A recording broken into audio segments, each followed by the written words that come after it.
Greetings to you all. Given the mood within the government workforce and the country at large, it would be wise for the government to abandon its bully tactics and take the demands of the workers seriously to avoid situations that could bring chaos into the country. Threats and other forms of intimidation, as seen coming from some sections of Sanopia Party, are misguided and unhelpful government, is standard advice. Demands for living wages and the national outcry over deteriorating conditions of life in the country are not a crime and do not need political instigation. The people are not blind to the fact that their conditions of living are falling by the day. They do not need alleged regime change agents to tell them that. Mnangagwa needs to take charge and make bold decisions, including dealing with the currency crisis to take some out of this misery. The paper concluded. This advice makes as much sense as advising the farmer to bolt the stable door when the proverbial horse is already bolted.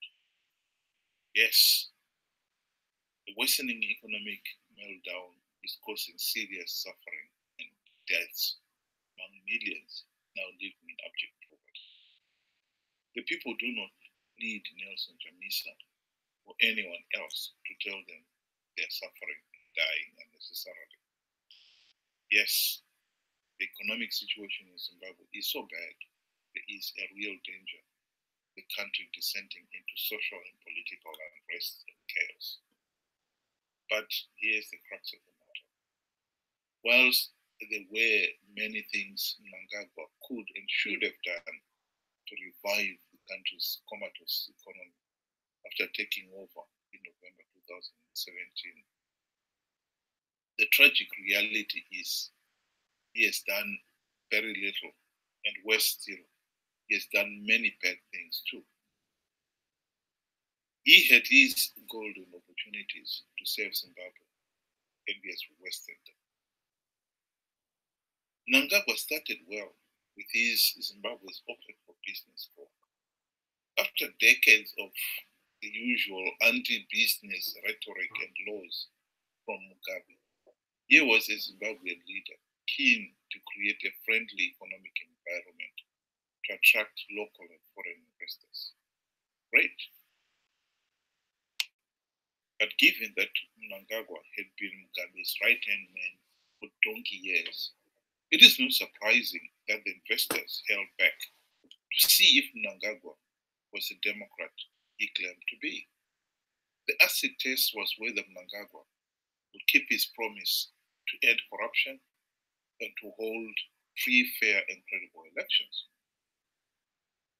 In 2016, Mugabe admitted that the nation was swindled of $15 billion diamond revenue.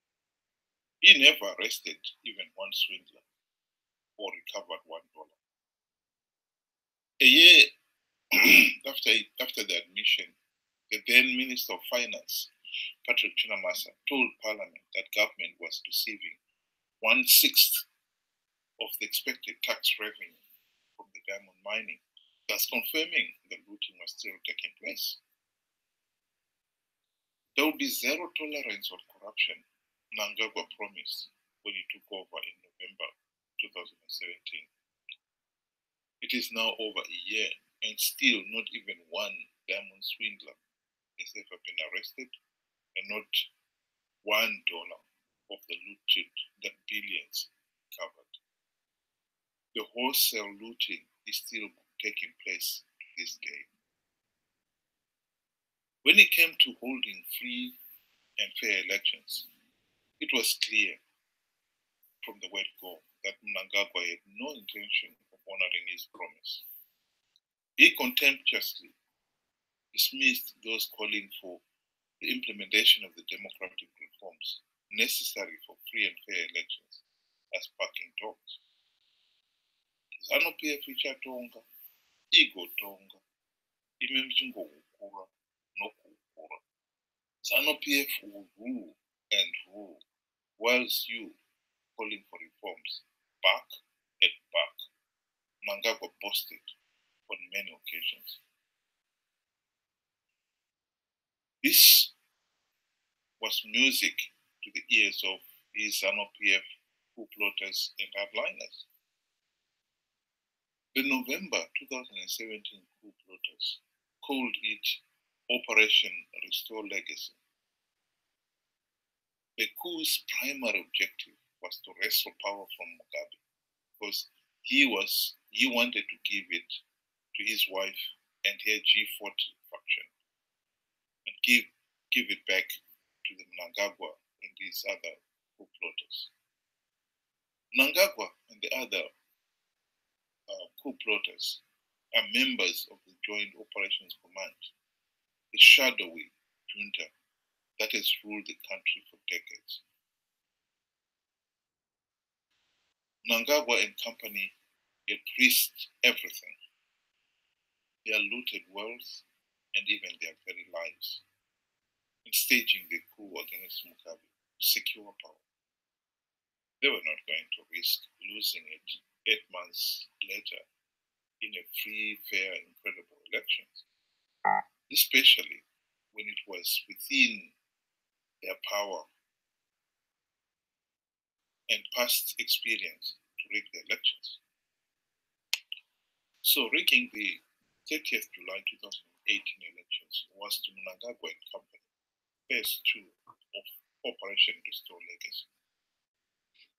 However, by blatantly rigging the elections, Mnangagwa confirmed that Zimbabwe was still a pariah state ruled by corrupt and vote-rigging thugs.